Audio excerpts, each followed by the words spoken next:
ବର୍ତ୍ତମାନ ଆପଣମାନେ ଆମ ସହ ଟେଲିଗ୍ରାମ ଚ୍ୟାନେଲରେ ମଧ୍ୟ ଯୋଡ଼ି ହୋଇପାରିବେ। ସମସ୍ତଙ୍କୁ ନମସ୍କାର ଏବଂ ଓଡ଼ିଆ ଏକାଡେମୀର ସାହିତ୍ୟ ଆଲୋଚନା ପରିସରକୁ ପୁଣି ଥରେ ବହୁତ ବହୁତ ସ୍ୱାଗତ। ଭାଷା ବିଜ୍ଞାନ ସିରିଜରେ ପୂର୍ବ କ୍ଲାସରେ ଆମେ ପୃଥିବୀର ଭାଷା ପରିବାର ସମ୍ପର୍କରେ ଆଲୋଚନା କରିଥିଲେ। ଯଦି ଆପଣମାନେ ସେ ଭିଡ଼ିଓଟି ଦେଖି ନାହାନ୍ତି ତାହେଲେ ଉପରେ ଆଇ ବଟନକୁ କ୍ଲିକ୍ କରିକି ତାହା ଦେଖିପାରିବେ କିମ୍ବା ଭିଡ଼ିଓର ଡେସ୍କ୍ରିପ୍ସନରେ ଆପଣମାନଙ୍କୁ ପ୍ଲେଲିଷ୍ଟର ଲିଙ୍କ୍ ଦିଆଯାଇଛି ସେଠାରୁ ମଧ୍ୟ ଦେଖିପାରିବେ। ଆଜିର ଭିଡ଼ିଓରେ ଆମେ ଓଡ଼ିଆ ଭାଷାର ଉତ୍ପତ୍ତି ଓ କ୍ରମ ବିକାଶ ସମ୍ପର୍କରେ ଆଲୋଚନା କରିବା। ଏହା ସହିତ ଅଭିଲେଖ ମାନଙ୍କରେ ଓଡ଼ିଆ ଭାଷାର କ୍ରମ ବିକାଶର ଧାରଣା କିପରି ଦିଆଯାଇଛି ସେ ସମ୍ପର୍କରେ ମଧ୍ୟ ଆଲୋଚନା କରିବା। ତେଣୁ ଆଲୋଚନାଟି ବହୁତ ତଥ୍ୟଭିତ୍ତିକ ହେବାକୁ ଯାଉଛି। ଆପଣମାନେ ଆରମ୍ଭରୁ ଶେଷ ପର୍ଯ୍ୟନ୍ତ ଦେଖନ୍ତୁ। ଆମେ ମଧ୍ୟ ଆଉ ଅଧିକ ସମୟ ନଷ୍ଟ ନକରି ଆଗକୁ ବଢ଼ିବା।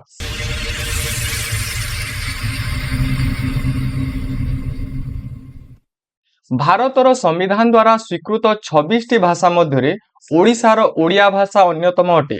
ଭାରତରେ ଯେଉଁ କେତୋଟି ଭାଷାକୁ ସମ୍ବିଧାନ ସ୍ୱୀକୃତି ପ୍ରଦାନ କରିଛି ସେହି ଭାଷାମାନଙ୍କ ମଧ୍ୟରେ ଓଡ଼ିଆ ଭାଷା ହେଉଛି ଅନ୍ୟତମ। ଏହି ଭାଷାର ମୂଳ ଉତ୍ସ ହେଉଛି ଭାରତୀୟ ଆର୍ଯ୍ୟ ଭାଷା ବା ସଂସ୍କୃତ। ଯଦି ଆମେ ଓଡ଼ିଆ ଭାଷାର ମୂଳ ଉତ୍ସ ସମ୍ପର୍କରେ ଆଲୋଚନା କରିବା ତାହେଲେ ତାହା ହେଉଛି ଭାରତୀୟ ଆର୍ଯ୍ୟ ଭାଷା ବା ସଂସ୍କୃତ ଭାଷା। ଭାରତୀୟ ଆର୍ଯ୍ୟ ଭାଷା ହେଉଛି ଇଣ୍ଡୋ ୟୁରୋପୀୟ ଭାଷା ପରିବାରର ସପ୍ତମ ବର୍ଗ ଅନ୍ତର୍ଗତ ଇଣ୍ଡୋ ଇରାନୀୟ ଆର୍ଯ୍ୟ ଶାଖାର ଏକ ଉପଶାଖା। ଯଦି ଆମେ ଭାରତୀୟ ଆର୍ଯ୍ୟ ଭାଷା କଥା ଆଲୋଚନା କରିବା ତାହେଲେ ଏହା ହେଉଛି ଇଣ୍ଡୋ ୟୁରୋପୀୟ ଭାଷା ପରିବାରର ସପ୍ତମ ବର୍ଗର ଇଣ୍ଡୋ ଇରାନିୟନ ଶାଖାର ଏକ ଉପଶାଖା। ଯଦି ଆପଣମାନେ ଇଣ୍ଡୋ ୟୁରୋପୀୟ ଭାଷା ପରିବାର ସମ୍ପର୍କରେ ଜାଣିବା ପାଇଁ ଚାହୁଁଛନ୍ତି ତାହେଲେ ଆମର ଭାଷା ପରିବାରର ଭିଡ଼ିଓଟି ଦେଖନ୍ତୁ, ସେଥିରେ ଏହାକୁ ପୁଙ୍ଖାନୁପୁଙ୍ଖ ଭାବରେ ଆଲୋଚନା କରାଯାଇଛି। ଏହି ଭାରତୀୟ ଆର୍ଯ୍ୟ ଭାଷା କାଳକ୍ରମେ ତିନୋଟି ମୁଖ୍ୟ ସ୍ତର ଦେଇ ଗତି କରିଛି। ପ୍ରଥମ ହେଉଛି ପ୍ରାଚୀନ ଭାରତୀୟ ଆର୍ଯ୍ୟ ଭାଷା, ଯାହା ଖ୍ରୀଷ୍ଟପୂର୍ବ 1500ରୁ ଖ୍ରୀଷ୍ଟପୂର୍ବ 500 ପର୍ଯ୍ୟନ୍ତ କଥିତ ହେଉଥିଲା। ତାପରେ ଆସୁଛି ମଧ୍ୟ ଭାରତୀୟ ଆର୍ଯ୍ୟ ଭାଷା, ଯାହାକି ଖ୍ରୀଷ୍ଟପୂର୍ବ 500ରୁ ଖ୍ରୀଷ୍ଟାବ୍ଦ 1000 ପର୍ଯ୍ୟନ୍ତ କଥିତ ହେଲା। ଏହାପରେ ଆସୁଛି ଆଧୁନିକ ଭାରତୀୟ ଆର୍ଯ୍ୟ ଭାଷା, ଯାହାକି 1000 ଖ୍ରୀଷ୍ଟାବ୍ଦ ପରେ ଆଜି ପର୍ଯ୍ୟନ୍ତ ଏହା ଅନବରତ ଗତି କରି ଚାଲିଛି। ତେବେ ପ୍ରାଚୀନ ଭାରତୀୟ ଆର୍ଯ୍ୟ ଭାଷାର ପ୍ରଥମ ପର୍ଯ୍ୟାୟକୁ ବୈଦିକ ସଂସ୍କୃତ ଓ ପରବର୍ତ୍ତୀ ପର୍ଯ୍ୟାୟକୁ ଲୌକିକ ସଂସ୍କୃତ କୁହାଯାଏ। ଆମେ ଯେଉଁ ପ୍ରାଚୀନ ଭାରତୀୟ ଆର୍ଯ୍ୟ ଭାଷା ସମ୍ପର୍କରେ ଆଲୋଚନା କରୁଛେ ଏହା ପୁଣି ଦୁଇ ଭାଗରେ ବିଭକ୍ତ, ଯଥା ଏକ ହେଉଛି ବୈଦିକ ସଂସ୍କୃତ ଏବଂ ଦୁଇ ହେଉଛି ଲୌକିକ ସଂସ୍କୃତ। ଠିକ ଅଛି। ଜନସାଧାରଣଙ୍କ ଦ୍ୱାରା କଥିତ ସଂସ୍କୃତରୁ ସୃଷ୍ଟି ଲାଭ କରିଥିଲା ମଧ୍ୟ ଭାରତୀୟ ଆର୍ଯ୍ୟ ଭାଷା। ଲୌକିକ ସଂସ୍କୃତର ବିବର୍ତ୍ତନ ଫଳରେ ଜନସାଧାରଣଙ୍କ ଦ୍ୱାରା କଥିତ ସଂସ୍କୃତରୁ ମଧ୍ୟ ଭାରତୀୟ ଆର୍ଯ୍ୟ ଭାଷାଟି ସୃଷ୍ଟି ଲାଭ କଲା। ଏହାକୁ ପୁଣି ତିନୋଟି ସ୍ତରରେ ବିଭକ୍ତ କରାଯାଇପାରେ। ତେବେ ଏହି ମଧ୍ୟ ଭାରତୀୟ ଆର୍ଯ୍ୟ ଭାଷା ତିନି ଭାଗରେ ବିଭକ୍ତ ହୋଇଛି। ପ୍ରଥମ ସ୍ତର ହେଉଛି ପାଲି ଭାଷା, ଯାହାକି ଖ୍ରୀଷ୍ଟପୂର୍ବ 500ରୁ ଖ୍ରୀଷ୍ଟପୂର୍ବ 200 ପର୍ଯ୍ୟନ୍ତ କଥିତ ହେଲା। ତାପରେ ଦ୍ୱିତୀୟ ସ୍ତର ହେଉଛି ପ୍ରାକୃତ ଭାଷା, ଯାହାକି ଖ୍ରୀଷ୍ଟପୂର୍ବ 200ରୁ ଖ୍ରୀଷ୍ଟାବ୍ଦ 500 ପର୍ଯ୍ୟନ୍ତ କଥିତ ହେଲା। ଏବଂ ଏହାର ତୃତୀୟ ସ୍ତର ହେଉଛି ଅପଭ୍ରଂଶ ଭାଷା, ଯାହାକୁ ଖ୍ରୀଷ୍ଟାବ୍ଦ 500ରୁ ଖ୍ରୀଷ୍ଟାବ୍ଦ 1000 ପର୍ଯ୍ୟନ୍ତ କୁହାଗଲା। ଏହି ମଧ୍ୟ ଭାରତୀୟ ଆର୍ଯ୍ୟ ଭାଷାକୁ ସାମୂହିକ ଭାବରେ ବୁଝିବା ପାଇଁ ଗୋଟିଏ ଶବ୍ଦ ବ୍ୟବହାର କରାଯାଏ, ତାହା ହେଉଛି ପ୍ରାକୃତ। ଠିକ ଅଛି। ତେବେ ବିକାଶ ସ୍ଥଳ ଭେଦରେ ପ୍ରାକୃତ ଭାଷାକୁ ମୁଖ୍ୟତଃ 5 ଭାଗରେ ବିଭକ୍ତ କରାଯାଇପାରେ। ଆମେ ଯେଉଁ ଦ୍ୱିତୀୟ ସ୍ତରର ପ୍ରାକୃତ ଭାଷାକୁ ଲକ୍ଷ୍ୟ କରୁଛେ ଏହାକୁ ପୁଣି 5 ଭାଗରେ ବିଭକ୍ତ କରାଯାଇଛି, ଯଥା ମହାରାଷ୍ଟ୍ରୀ, ସୌରସେନୀ, ମାଗଧୀ, ପୈଶାଚୀ ଓ ଅର୍ଦ୍ଧମାଗଧୀ। ପ୍ରତ୍ୟେକ ପ୍ରାକୃତ ଶାଖାରୁ ସୃଷ୍ଟି ଲାଭ କରିଥିଲା ଅନେକ ଅପଭ୍ରଂଶ ଭାଷା। ଆମେ ଯେଉଁ 5 ପ୍ରକାର ପ୍ରାକୃତ ଭାଷାର ବିଭାଗୀକରଣ ଲକ୍ଷ୍ୟ କଲେ ଏ ସମସ୍ତ ପ୍ରାକୃତ ଭାଷା ପରବର୍ତ୍ତୀ ସମୟରେ ଅପଭ୍ରଂଶ ଭାଷାରେ ରୂପାନ୍ତରିତ ହେଲେ। ତେବେ ଅନୁରୂପ ଭାବରେ ମାଗଧୀ ପ୍ରାକୃତରୁ ମଧ୍ୟ କେତେକ ଅପଭ୍ରଂଶ ଭାଷା ଉତ୍ପତ୍ତି ଲାଭ କରିଥିଲା। ଏହି ସମସ୍ତ ପ୍ରାକୃତ ଭାଷା ମଧ୍ୟରେ ମାଗଧୀ ପ୍ରାକୃତରେ ମଧ୍ୟ ଆମେ କେତେକ ଅପଭ୍ରଂଶ ଭାଷା ସୃଷ୍ଟି ହେବାର ଲକ୍ଷ୍ୟ କରୁ। ସେଗୁଡ଼ିକ କ'ଣ କ'ଣ ନା ପୂର୍ବୀ ମାଗଧୀ ଅପଭ୍ରଂଶ, ପଶ୍ଚିମୀ ମାଗଧୀ ଅପଭ୍ରଂଶ, ଉତ୍ତରୀ ମାଗଧୀ ଅପଭ୍ରଂଶ, ଦକ୍ଷିଣୀ ମାଗଧୀ ଅପଭ୍ରଂଶ ଓ ମଧ୍ୟବର୍ତ୍ତିନୀ ମାଗଧୀ ଅପଭ୍ରଂଶ। ଏଥିରେ ମଧ୍ୟ ଆମେ 5 ପ୍ରକାରର ଅପଭ୍ରଂଶ ଦେଖିବାକୁ ପାଉଛୁ। କେଉଁଥିରେ? ମାଗଧୀ ପ୍ରାକୃତରେ। ଆମେ ଏହାକୁ ପରବର୍ତ୍ତୀ ସମୟରେ ଗୋଟେ ଟେବଲ ମାଧ୍ୟମରେ ବୁଝିବା ପାଇଁ ଚେଷ୍ଟା କରିବା। ଭୌଗୋଳିକ ଓ କାଳକ୍ରମିକ ଇତିହାସ ଦୃଷ୍ଟିରୁ ଓଡ଼ିଆ ଭାଷା ହେଉଛି ପୂର୍ବୀ ମାଗଧୀ ଅପଭ୍ରଂଶର ଏକ ଉପଶାଖା। ଯଦି ଆମେ ଓଡ଼ିଆ ଭାଷାର ସୃଷ୍ଟି କଥା କହିବା ତାହେଲେ ଏ ଯେଉଁ ପୂର୍ବୀ ମାଗଧୀ ଅପଭ୍ରଂଶ ରହିଛି ଏହି ପୂର୍ବୀ ମାଗଧୀ ଅପଭ୍ରଂଶର ଏକ ଉପଶାଖା ହେଉଛି ଓଡ଼ିଆ ଭାଷା। ଠିକ ଅଛି। ପୂର୍ବୀ ମାଗଧୀ ଅପଭ୍ରଂଶ ପୁଣି ଦୁଇ ଭାଗରେ ବିଭକ୍ତ, ଯଥା ଉତ୍ତରୀ ପୂର୍ବୀ ମାଗଧୀ ଓ ଦକ୍ଷିଣୀ ପୂର୍ବୀ ମାଗଧୀ। आमे जो पूर्वी मागधी अपभ्रंश कथा कहूछु ताहा दुई भाग रे विभक्त होईछि उत्तरी पूर्वी मागधी और दक्षिणी पूर्वी मागधी। बंगाली और आसामी भाषा हेउछि उत्तरी मागधी अपभ्रंश प्रशाखार अंतर्भुक्त और ओडिया हेउछि दक्षिणी पूर्वी मागधी अपभ्रंश प्रशाखार अंतर्भुक्त जहार अन्य नाम औड्री अपभ्रंश।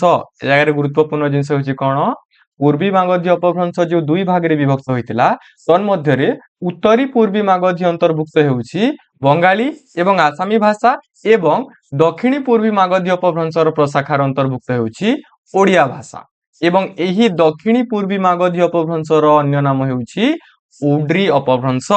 एही औड्री अपभ्रंशर पूर्व रूप हेउछि भरत मुनिଙ୍କ नाट्य शास्त्र रे उल्लिखित औड्री विभाषा बा उड्रजा विभाषा।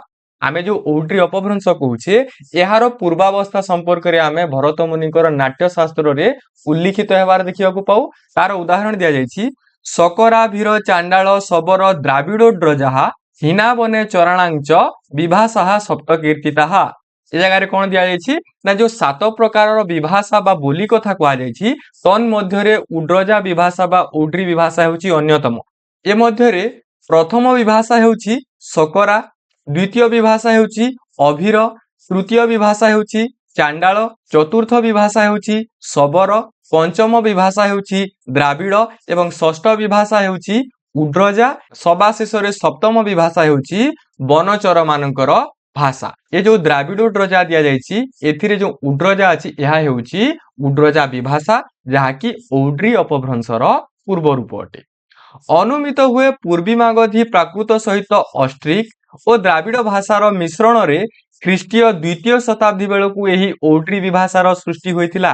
कहा जाउछि कि पूर्वी मागधी प्राकृत सहित जेतेबेले ऑस्ट्रिक भाषा और द्राविड भाषार मिलन घटिला सेही समय रे द्वितीय शताब्दी बेलकू औड्री विभाषा सृष्टि होइतिला एवं सप्तम शताब्दी बेलकू एहार नाम हैला औड्री अपभ्रंश। एहाकू टिके स्पष्ट भाबरे बुझिबा पई चेष्टा करिबा जे पूर्वी मागधी प्राकृत सहित जेतेबेले ऑस्ट्रिक और द्राविड भाषा मिसुची सेही समय रे ही औड्री विभाषा सृष्टि होछि जहार समय सीमा हेउछि ख्रीष्टीय द्वितीय शताब्दी। किंतु सप्तम शताब्दी बेलकू एहा विभिन्न विवर्तन देई औड्री अपभ्रंश रे रूपांतरित हेउछि। सप्तम शताब्दी बेलकू ओडिया भाषा उत्तर भारतीय, मध्य भारतीय एपरिकी पूर्व भारतीय अन्यान्य भाषा ठारू स्वतंत्र रूप नहीं विकास लाभ कर सारिथिबा कथा एही शताब्दी रे ओडिशा को आसीथिबा विख्यात चीन बौद्ध परिव्राजक हुएनसांग भ्रमण वृत्तांत सीयू कीरू जना जायथाय। कहा जाउछि कि सप्तम शताब्दी बेलकू ओडिया भाषाटी उत्तर भारतीय, मध्य भारतीय एवं पूर्व भारतीय अन्य भाषा ठारू निजर एक स्वतंत्र परिचय गढ़ी सारिथिला। एहार प्रमाण आमे चीन परिव्राजक हुएनसांग पुस्तक सीयू की जहा एक भ्रमण वृत्तांत अटे सेथिरु जना जाय। से एही भाषा को उच्च भावरे उल्लेख करिसंती। सीयू की पुस्तक रे औड्री अपभ्रंश संपर्क रे से कोन कहिसंती ना उच्च भाषा बोली याकू कहिसंती। एहा उड्र बा ओड्र शब्दर विकृत उदाहरण मात्र। तो से तांकर उच्चारण हिसाब रे उड्र को उच्च बोली की लेखिसंती। औड्री विभाषा मुख्यतः मागधी प्राकृतर अपभ्रस्त रूप। तो कहा जाउछि कि औड्री विभाषा मागधी प्राकृतर हेउछि एक अपभ्रस्त रूप। एथिरे सौरसेनी प्राकृतर सामान्य लक्षण मिश्रित होई अछि। कहा जाउछि कि सौरसेनी प्राकृतर मध्य सामान्य मिश्रण आमे एथिरे देखिबाकू पाउ। एहाकू मागधी प्राकृतर अपभ्रस्त रूप कहिबार कारण हेउछि एथिरे द्राविड और ऑस्ट्रिक गोष्ठीर भाषार उपादान मिसि रहिछि। तो मागधी प्राकृत कहिबार कारण हमकु दिया जायछि जे एथिरे आमे द्राविड और ऑस्ट्रिक गोष्ठीर भाषार सम्मिश्रण मध्य देखियाकू पाउ। तेणु स्थूलतः कहिबाकू गले प्राचीन ओडिया भाषा भारतीय आर्य, द्राविड, ऑस्ट्रिक गोष्ठी भाषार त्रिवेणी संगम और ए संगम सप्तम शताब्दी बेलकू संगठित होई सारिथिला। तो आमे वर्तमान समय रे जो ओडिया भाषा व्यवहार करूछे ताहा प्राचीन भारतीय आर्य भाषा, द्राविड भाषा और ऑस्ट्रिक भाषार एक त्रिवेणी संगम बोली कहा जाए जहाकी सप्तम शताब्दी बेलकू संपूर्ण रूप रे विकसित होई सारिथिला। तेबे आमे एही ओडिया भाषार क्रम विकास संपर्क रे विभिन्न प्राचीन अभिलेख ताहा शिलालेख होई पारे किमा ताम्रलेख होई पारे अथवा लौह फलक होई पारे सेथिरे आमे देखियाकू पाउ। सेगुडी को आमे आलोचना करिबा।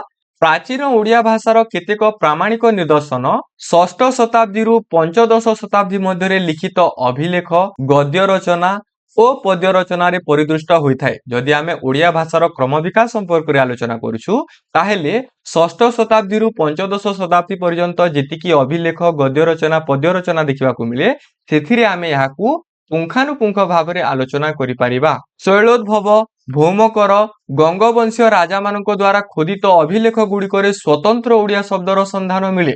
ଯଦି ଆମେ ଶୈଳୋଦ୍ଭବ ରାଜବଂଶ କଥା କହିବା ଭୌମକର ରାଜବଂଶ କଥା କହିବା ଗଙ୍ଗବଂଶୀୟ ରାଜାମାନଙ୍କର କଥା କହିବା ତାହେଲେ ସେମାନଙ୍କର ଖୋଦିତ ଅଭିଲେଖ ଗୁଡ଼ିକରେ ଆମେ ସ୍ୱତନ୍ତ୍ର ଓଡ଼ିଆ ଶବ୍ଦର ସନ୍ଧାନ ପାଉ। ଉଦାହରଣ ସ୍ୱରୂପ ଷଷ୍ଠ ଶତାବ୍ଦୀରେ ଧର୍ମରାଜ ସୁମନ୍ତ ଦେବଙ୍କ ଅଭିଲେଖ। ଯଦି ଆମେ ପ୍ରାଥମିକ ପ୍ରମାଣ ଖୋଜିବା ତାହେଲେ ଷଷ୍ଠ ଶତାବ୍ଦୀରେ ଧର୍ମରାଜ ସୁମନ୍ତ ଦେବଙ୍କର ଅଭିଲେଖରେ ଆମେ ଓଡ଼ିଆ ଭାଷାର କ୍ରମ ବିକାଶକୁ ଲକ୍ଷ୍ୟ କରିପାରିବା। ପୁଣି ସପ୍ତମ ଶତାବ୍ଦୀରେ ମାଧବ ବର୍ମାଙ୍କ ନିବିନା ତାମ୍ର ଲେଖରେ ଥିବା କୁମ୍ଭାର ଶବ୍ଦ ଯାହାକି ସଂସ୍କୃତରେ କୁମ୍ଭକାର ରୂପେ ପରିଚିତ ଏହା ମଧ୍ୟ ଏକ ଓଡ଼ିଆ ଶବ୍ଦ ଅଟେ। ନବମ ଶତାବ୍ଦୀରେ ଅନନ୍ତ ଦେବ ବର୍ମାଙ୍କ ମଞ୍ଜୁଷା ତାମ୍ର ଲେଖରେ ଲିଖିତ ଭିତରୁ ଯାହାକି ସଂସ୍କୃତରେ ଆଭ୍ୟନ୍ତର ଭାବରେ ପରିଚିତ ଓ 15 ଶବ୍ଦ ଯାହାକି ସଂସ୍କୃତରେ ପଞ୍ଚଦଶ ଭାବରେ ପରିଚିତ ସେଥିରେ ମଧ୍ୟ ଆମେ ଓଡ଼ିଆ ଭାଷାର ପ୍ରମାଣ ଦେଖିବାକୁ ପାଉ। ଏହି ଶବ୍ଦ ଗୁଡ଼ିକ ପରୀକ୍ଷାରେ ବାରମ୍ବାର ଆସେ ଏଣୁ ଆପଣମାନେ ଏହାକୁ ଧ୍ୟାନ ସହକାରେ ଦେଖିବେ। ପୁଣି ଦିଆଯାଇଛି ଦଶମ ଶତାବ୍ଦୀରେ ବାଲେଶ୍ୱରର ଗଣ୍ଡିବେଢ଼ ବୌଦ୍ଧ ମୂର୍ତ୍ତିରେ ଉତ୍କୀର୍ଣ୍ଣ ଅଭିଲେଖରେ ଦେବଙ୍କୁହି ଭକତି କରୁଣ ଅଛନ୍ତି ଭୋ କୁମାର ସେଣ ଏଭଳି ଏକ ପଂକ୍ତି ଦେଖିବାକୁ ମିଳିଥିଲା ଯାହାକି ପ୍ରାଚୀନ ବା ପ୍ରତ୍ନତାତ୍ତ୍ୱିକ ଓଡ଼ିଆ ଭାଷାର ଏକ ପ୍ରମାଣ ଅଟେ। ପୁଣି ଏକାଦଶ ଶତାବ୍ଦୀରେ ଦ୍ୱିତୀୟ ବଜ୍ରହସ୍ତ ଦେବଙ୍କ ଉର୍ଜାମ ଶିଳାଲେଖ ପ୍ରଭୃତିକୁ ଗ୍ରହଣ କରାଯାଇପାରେ। ଏପରି ଭାବରେ ଆମେ ଷଷ୍ଠ ଶତାବ୍ଦୀ ସମୟରୁ ହିଁ ଓଡ଼ିଆ ଭାଷାର କ୍ରମ ବିକାଶ ସମ୍ପର୍କରେ ବିଭିନ୍ନ ପ୍ରମାଣିକ ତଥ୍ୟ ପାଇପାରିବା।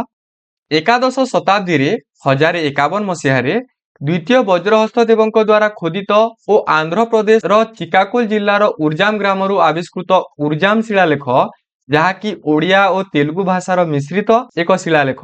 ଏଥିରେ ଯେଉଁ ଶବ୍ଦ ରହିଛି ଯଥା ମେଲାଣ ଦୟ କରିଲା ଓକୁ ତିନି ମାଣିଚ ତିନି ଭାଗ ଫିଇଲା ଧିଲା ଶଣି ଗଉ ଓ ସମ୍ମୁଖେ ଆଦି ଶବ୍ଦରେ ନାଗରୀ ଲିପିରେ ଓଡ଼ିଆ ଭାଷାର ସମ୍ୟକ ଧାରଣା ମିଳେ।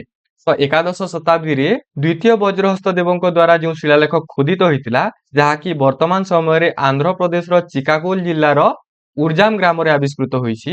ଏହି ଉର୍ଜାମ ଶିଳାଲେଖରେ ଦୁଇଟି ଭାଷା ଦେଖିବାକୁ ପାଉ, ଗୋଟିଏ ହେଉଛି ଓଡ଼ିଆ ଏବଂ ଅନ୍ୟଟି ହେଉଛି ତେଲୁଗୁ। ତ ଏଥିରେ ଯେଉଁ ଶବ୍ଦ ଗୁଡ଼ିକ ରହିଛି ଯାହାର ଉଦାହରଣ ଆମେ ଦେଖିଲେ ମେଲାଣ ଦୟ କରିଲା ଆଦି ଏସବୁରେ ଆମେ ନାଗରୀ ଲିପିରେ ଥିବା ଓଡ଼ିଆ ଭାଷାର ପ୍ରମାଣ ପାଇଥାଉ।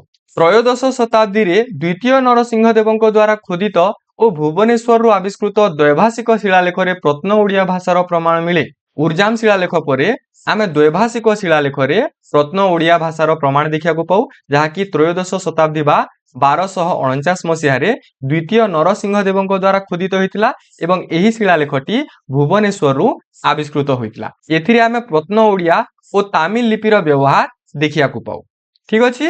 1384 ଖ୍ରୀଷ୍ଟାବ୍ଦରେ ଚତୁର୍ଥ ନରସିଂହ ଦେବଙ୍କ ତ୍ରିମାଳି ମଠ ସ୍ଥିତ ତାମ୍ର ଶାସନ 1394 ଖ୍ରୀଷ୍ଟାବ୍ଦରେ ଖୋଦିତ ଯାଜପୁର ସିଦ୍ଧେଶ୍ୱର ମନ୍ଦିରସ୍ଥ ସ୍ତମ୍ଭାଭିଲେଖ 1395-96ରେ ଲିଖିତ ପୁରୀ ଶଙ୍କରାନନ୍ଦ ମଠର ତାମ୍ର ଫଳକରେ ମଧ୍ୟ ଓଡ଼ିଆ ଶବ୍ଦର ବ୍ୟବହାର ହୋଇଥିବାର ପ୍ରମାଣ ମିଳେ। ଯଦି ଆମେ ଚତୁର୍ଦ୍ଦଶ ଶତାବ୍ଦୀକୁ ଗତି କରିବା ତାହେଲେ ଚତୁର୍ଥ ନରସିଂହ ଦେବଙ୍କ ଦ୍ୱାରା ଲିଖିତ କେତେକ ତାମ୍ର ଶାସନ ତଥା ସ୍ତମ୍ଭାଭିଲେଖରେ ମଧ୍ୟ ଆମେ ଓଡ଼ିଆ ଭାଷାର ପ୍ରମାଣ ଦେଖିବାକୁ ପାଇବା। ତନ୍ମଧ୍ୟରେ 1384 ଖ୍ରୀଷ୍ଟାବ୍ଦରେ ଖୋଦିତ ତ୍ରିମାଳି ମଠ ସ୍ଥିତ ତାମ୍ର ଶାସନ 1394 ଖ୍ରୀଷ୍ଟାବ୍ଦରେ ଖୋଦିତ ଯାଜପୁରର ସିଦ୍ଧେଶ୍ୱର ମନ୍ଦିରର ସ୍ତମ୍ଭାଭିଲେଖ ଏବଂ 1395-96ରେ ଲିଖିତ ପୁରୀ ଶଙ୍କରାନନ୍ଦ ମଠର ତାମ୍ର ଫଳକରେ ମଧ୍ୟ ଆମେ ଓଡ଼ିଆ ଭାଷାର ବ୍ୟବହାର ଦେଖିବାକୁ ପାଇବା। ପଞ୍ଚଦଶ ଶତାବ୍ଦୀରେ ଖୋଦିତ ଓଡ଼ିଆ ଅଭିଲେଖ ଯଥା କପିଳେନ୍ଦ୍ର ଦେବଙ୍କ ଲିଙ୍ଗରାଜ ମନ୍ଦିର ଶିଳାଲେଖ ଜଗନ୍ନାଥ ମନ୍ଦିର ବା ଜୟ ବିଜୟ ଶିଳାଲେଖରେ ଆମେ ଓଡ଼ିଆ ଭାଷାର ଅପେକ୍ଷାକୃତ ମାର୍ଜିତ ଓ ବିକଶିତ ରୂପର ନିଦର୍ଶନ ପାଉ। କୁହାଯାଉଛି କି ପଞ୍ଚଦଶ ଶତାବ୍ଦୀ ବେଳକୁ ଯେତିକି ଅଭିଲେଖ ଗୁଡ଼ିକ ଖୋଦିତ ହୋଇଥିଲା ସେଥିରେ ଆମେ ଏକ ମାର୍ଜିତ ଏବଂ ବିକଶିତ ଓଡ଼ିଆ ଭାଷାର ବ୍ୟବହାର ଦେଖିବାକୁ ପାଉ। ଏ ମଧ୍ୟରେ ଉଦାହରଣ ଦିଆଯାଇଛି କପିଳେନ୍ଦ୍ର ଦେବଙ୍କର ଲିଙ୍ଗରାଜ ମନ୍ଦିରର ଶିଳାଲେଖ, ପୁଣି ଜଗନ୍ନାଥ ମନ୍ଦିର ଯାହାର ଅନ୍ୟ ନାମ ହେଉଛି ଜୟ ବିଜୟ ଶିଳାଲେଖ ଏହା 1436 ମସିହାରେ ଖୋଦିତ ହୋଇଥିଲା। ଏଥିରେ ଆମେ ଏହାର ପ୍ରମାଣ ଦେଖିବାକୁ ପାଇବା। ତାର ଗୋଟିଏ ଦୃଷ୍ଟାନ୍ତ ଦିଆଯାଇଛି ବୀରଶ୍ରୀ ଗଜପତି ଗୌଡ଼େଶ୍ୱର ଶ୍ରୀ ର ପ୍ରତାପ କପିଳେଶ୍ୱର ଦେବ ମହାରାଜାଙ୍କର ବିଜେ ରାଜ୍ୟ ଯେତେବେଳେ କପିଳେନ୍ଦ୍ର ଦେବ ପଡ଼ୋଶୀ ରାଜ୍ୟମାନଙ୍କର ବିଭିନ୍ନ ଅଞ୍ଚଳକୁ ଜୟ କରୁଥିଲେ ତାକୁ ସେ ନିଜର ଉପାଧିରେ ସ୍ଥାନିତ କରୁଥିଲେ। ଏହାର ଉଦାହରଣରେ ହିଁ ଆମେ ପଞ୍ଚଦଶ ଶତାବ୍ଦୀର ଓଡ଼ିଆ ଅଭିଲେଖରେ କିପରି ମାର୍ଜିତ ଓଡ଼ିଆ ଭାଷାର ବ୍ୟବହାର କରାଯାଇଛି ତାର ପ୍ରମାଣ ଦେଖିବାକୁ ପାଇବା। ଏହିପରି ଭାବରେ ଓଡ଼ିଆ ଲିପିର ବିକାଶ କ୍ରମ ସହ ଓଡ଼ିଆ ଭାଷାର ବିକାଶ କ୍ରମକୁ ମଧ୍ୟ ଅବଲୋକନ କରାଯାଇପାରିବ। କୁହାଯାଉଛି କି ଓଡ଼ିଆ ଲିପିର ବିକାଶ କ୍ରମ ପାଇଁ ଆମେ ଯେପରି ଓଡ଼ିଆ ଅଭିଲେଖର ସାହାଯ୍ୟ ନେଇଥାଉ ଠିକ୍ ସେହିପରି ଓଡ଼ିଆ ଭାଷାର ବିକାଶ କ୍ରମ ପାଇଁ ମଧ୍ୟ ଆମକୁ ଅଭିଲେଖ ଗୁଡ଼ିକର ସାହାଯ୍ୟ ନେବାକୁ ପଡ଼ିବ। ଅନେକ ଘାତ ପ୍ରତିଘାତ ପରେ ଓଡ଼ିଆ ଭାଷା ବିଭିନ୍ନ ବିବର୍ତ୍ତନ ଦେଇ ଗତି କରିଛି ଏବଂ ଆଜି ଆଧୁନିକ ସମୟରେ ଏହା ଏକ ବହୁଳ ବ୍ୟବହୃତ ଶାସ୍ତ୍ରୀୟ ଭାଷା ଭାବରେ ପରିଚିତ। ଆମେ ଏଠି ଜାଣିବାକୁ ପାଇଲେ ଯେ ଏପରି ଅନେକ ଘାତ ପ୍ରତିଘାତ ତଥା ବିବର୍ତ୍ତନ ଦେଇ ଓଡ଼ିଆ ଭାଷା ଆଜିର ସ୍ତରକୁ ପହଞ୍ଚିଛି ଏବଂ ଆଜିର ସ୍ତରକୁ ପହଞ୍ଚିବା ପରେ ସେ ଏକ ସଫଳ ଏବଂ ବହୁଳ ବ୍ୟବହୃତ ଏକ ଶାସ୍ତ୍ରୀୟ ଭାଷା ଭାବରେ ପରିଚିତ ହୋଇଛି। ସମ୍ପ୍ରତି ସମୁଦାୟ 11ଟି ଭାଷା ଶାସ୍ତ୍ରୀୟ ମାନ୍ୟତା ପାଇଛି ଯହିଁରେ ଓଡ଼ିଆ ଭାଷା ଷଷ୍ଠରେ ସ୍ଥାନିତ ହୋଇଥିଲେ ହେଁ ପୂର୍ବ ଭାରତୀୟ କ୍ଷେତ୍ରରେ ବ୍ୟବହୃତ ଭାଷା ମଧ୍ୟରେ ଓଡ଼ିଆ ପ୍ରଥମ ଶାସ୍ତ୍ରୀୟ ଭାଷା ଭାବରେ ସ୍ୱତନ୍ତ୍ର ସ୍ଥାନ ଅଧିକାର କରେ। କୁହାଯାଉଛି କି ଆଜି ପର୍ଯ୍ୟନ୍ତ ସମୁଦାୟ 11ଟି ଭାଷା ଶାସ୍ତ୍ରୀୟ ଭାଷାର ମାନ୍ୟତା ପାଇଛି ଯହିଁରେ ଓଡ଼ିଆ ଭାଷାର ସ୍ଥାନ ହେଉଛି ଷଷ୍ଠ, କିନ୍ତୁ ପୂର୍ବ ଭାରତୀୟ କ୍ଷେତ୍ରରେ ବ୍ୟବହୃତ ହେଉଥିବା ଭାଷା ମଧ୍ୟରେ ଓଡ଼ିଆ ହେଉଛି ସର୍ବପ୍ରଥମ ଶାସ୍ତ୍ରୀୟ ଭାଷା। ଠିକ ଅଛି, ଏହା ହିଁ ଓଡ଼ିଆ ଭାଷାକୁ ସ୍ୱତନ୍ତ୍ର ପରିଚୟ ପ୍ରଦାନ କରେ। ଆମେ ବର୍ତ୍ତମାନ ଗୋଟେ ଡାଇଗ୍ରାମ ମାଧ୍ୟମରେ ଓଡ଼ିଆ ଭାଷାର ଉତ୍ପତ୍ତି ଓ କ୍ରମ ବିକାଶକୁ ଦେଖିବା। ଯଦି ଆମେ ଏହାର ମୂଳକୁ ଯିବା ତାହେଲେ ଇଣ୍ଡୋ ୟୁରୋପୀୟ ଭାଷା ପରିବାରର ଏକ ବର୍ଗ ହେଉଛି ଶତମ ବର୍ଗ। ଏହି ଶତମ ବର୍ଗର ଏକ ଶାଖା ହେଉଛି ଇଣ୍ଡୋ ଇରାନୀୟ ବା ଭାରତ ଇରାନୀୟ ଶାଖା। ଏହି ଇଣ୍ଡୋ ଇରାନୀୟ ଶାଖାର ଏକ ଉପଶାଖା ହେଉଛି ଭାରତୀୟ ଆର୍ଯ୍ୟ ଭାଷା। ଭାରତୀୟ ଆର୍ଯ୍ୟ ଭାଷା ତିନି ଭାଗରେ ବିଭକ୍ତ: ପ୍ରାଚୀନ ଭାରତୀୟ ଆର୍ଯ୍ୟ ଭାଷା, ମଧ୍ୟ ଭାରତୀୟ ଆର୍ଯ୍ୟ ଭାଷା ଏବଂ ଆଧୁନିକ ଭାରତୀୟ ଆର୍ଯ୍ୟ ଭାଷା। ତ ପ୍ରାଚୀନ ଭାରତୀୟ ଆର୍ଯ୍ୟ ଭାଷା ହେଉଛି ସଂସ୍କୃତ ଭାଷା, ଯାହାକି ଦୁଇ ଭାଗରେ ବିଭକ୍ତ: ବୈଦିକ ସଂସ୍କୃତ ଏବଂ ଲୌକିକ ସଂସ୍କୃତ। ଏହି ପ୍ରାଚୀନ ଭାରତୀୟ ଆର୍ଯ୍ୟ ଭାଷା କ୍ରମଶଃ ମଧ୍ୟ ଭାରତୀୟ ଆର୍ଯ୍ୟ ଭାଷାରେ ରୂପାନ୍ତରିତ ହେଲା। ମଧ୍ୟ ଭାରତୀୟ ଆର୍ଯ୍ୟ ଭାଷା ତିନୋଟି ସ୍ତର ଦେଇ ଗତି କଲା: ପାଲି, ପ୍ରାକୃତ ଓ ଅପଭ୍ରଂଶ। ଏ ମଧ୍ୟରେ ପ୍ରାକୃତ ଭାଷା 5ଟି ମୁଖ୍ୟ ବିଭାଗରେ ବିଭକ୍ତ ହେଲା ଏବଂ ସେହି 5ଟି ମୁଖ୍ୟ ବିଭାଗ ଗୁଡ଼ିକ ବିଭିନ୍ନ ଅପଭ୍ରଂଶ ଭାଷାରେ ରୂପାନ୍ତରିତ ହେଲେ। ତନ୍ମଧ୍ୟରେ ମାଗଧୀ ଅପଭ୍ରଂଶ ହେଉଛି ଅନ୍ୟତମ। ଏହି ମାଗଧୀ ଅପଭ୍ରଂଶ ପୁଣି ଦୁଇ ଭାଗରେ ବିଭକ୍ତ: ଉତ୍ତରୀ ପୂର୍ବୀ ମାଗଧୀ ଏବଂ ଦକ୍ଷିଣୀ ପୂର୍ବୀ ମାଗଧୀ। ଏହି ଦକ୍ଷିଣୀ ପୂର୍ବୀ ମାଗଧୀର ଅନ୍ୟ ନାମ ହେଉଛି ଔଡ୍ରି ଅପଭ୍ରଂଶ। ଏହି ଔଡ୍ରି ଅପଭ୍ରଂଶ ଯେତେବେଳେ ଭାରତୀୟ ଆର୍ଯ୍ୟ ଭାଷା, ଦ୍ରାବିଡ଼ ଭାଷା ଓ ଅଷ୍ଟ୍ରିକ ଭାଷାର ସଂସ୍ପର୍ଶରେ ଆସିଲା ସେତେବେଳେ ଏହା ସପ୍ତମ ଶତାବ୍ଦୀର ପରବର୍ତ୍ତୀ ସମୟରୁ ଏକ ନୂତନ ରୂପ ଧାରଣ କଲା, ଯାହା ଫଳରେ ଆଧୁନିକ ଓଡ଼ିଆ ଭାଷାର ଉତ୍ପତ୍ତି ଘଟିଲା। ଏହି ଆଧୁନିକ ଓଡ଼ିଆ ଭାଷାର ପ୍ରାଚୀନ ପ୍ରାମାଣିକ ତଥା ଐତିହାସିକ ନିଦର୍ଶନ ଆମେ ଭରତ ମୁନିଙ୍କର ନାଟ୍ୟଶାସ୍ତ୍ରରେ ଦେଖିବାକୁ ପାଉ ଏବଂ ହ୍ୱେନ୍ସାଂଙ୍କ ବୃତ୍ତାନ୍ତ ସିୟୁକିରେ ଦେଖିବାକୁ ପାଉ। ଭରତ ମୁନି ତାଙ୍କର ନାଟ୍ୟଶାସ୍ତ୍ରରେ ଏହାକୁ ଉଡ୍ରଜା ବିଭାଷା ବୋଲି କହିଛନ୍ତି ଏବଂ ହ୍ୱେନ୍ସାଂ ତାଙ୍କର ବୃତ୍ତାନ୍ତରେ ଏହାକୁ ଉଚ୍ଚ ଭାଷା ବୋଲି କହିଛନ୍ତି। ଷଷ୍ଠ ଶତାବ୍ଦୀ ବେଳକୁ ଧର୍ମରାଜଙ୍କର ଅଭିଲେଖ, ତାପରେ ସପ୍ତମ ଶତାବ୍ଦୀ ବେଳକୁ ମାଧବ ବର୍ମାଙ୍କର ତାମ୍ରଶାସନ ଏବଂ ଏକାଦଶ ଶତାବ୍ଦୀ ବେଳକୁ ଉର୍ଜାମ ଶିଳାଲେଖ। ଏହା ପରବର୍ତ୍ତୀ ସମୟରେ ଦ୍ୱାଦଶ ଶତାବ୍ଦୀ ଏବଂ ତ୍ରୟୋଦଶ ଶତାବ୍ଦୀରେ ମଧ୍ୟ ଆମେ ପ୍ରମାଣ ଦେଖିବାକୁ ପାଇଲେ। ଠିକ ଅଛି, ତେବେ ଏଇ ଥିଲା ଓଡ଼ିଆ ଭାଷାର ଉତ୍ପତ୍ତି ଓ କ୍ରମ ବିକାଶ ସମ୍ପର୍କିତ ଆଲୋଚନା। ଯଦି ଆପଣମାନଙ୍କୁ ଆଲୋଚନାଟି ଭଲ ଲାଗୁଛି ତାହେଲେ ଦୟାକରି ଲାଇକ୍, ସେୟାର ଆଣ୍ଡ ସବସ୍କ୍ରାଇବ କରିବେ ଏବଂ ନିଜର ଗୁରୁତ୍ୱପୂର୍ଣ୍ଣ ମତାମତ ଆମକୁ କମେଣ୍ଟ ବକ୍ସରେ ଲେଖି ଜଣାଇବେ। ଏହା ପରବର୍ତ୍ତୀ ସମୟରେ ଆମେ ଆଉ ଗୋଟିଏ କିମ୍ବା ଦୁଇଟା କ୍ଲାସ କରିବା ଏବଂ ଭାଷା ବିଜ୍ଞାନର ସିରିଜକୁ ଶେଷ କରିବା। ତାପରେ ଆମେ ନେକ୍ସଟ ଗୋଟେ ୟୁନିଟକୁ ପ୍ରୋସିଡ୍ କରିବା। ଯଦି ଆପଣମାନଙ୍କୁ ଆଲୋଚନାଟି ଭଲ ଲାଗୁଛି ତାହେଲେ ନିଶ୍ଚୟ ନିଜର ମତାମତ ଜଣାନ୍ତୁ, ଯାହା ଫଳରେ ଆମେ ଆହୁରି ସୁନ୍ଦର ଭାବରେ ଭିଡ଼ିଓକୁ ଉପସ୍ଥାପନ କରିବା ପାଇଁ ଚେଷ୍ଟା କରିବୁ। ଆଜି ପାଇଁ ଏତିକି, ଧନ୍ୟବାଦ।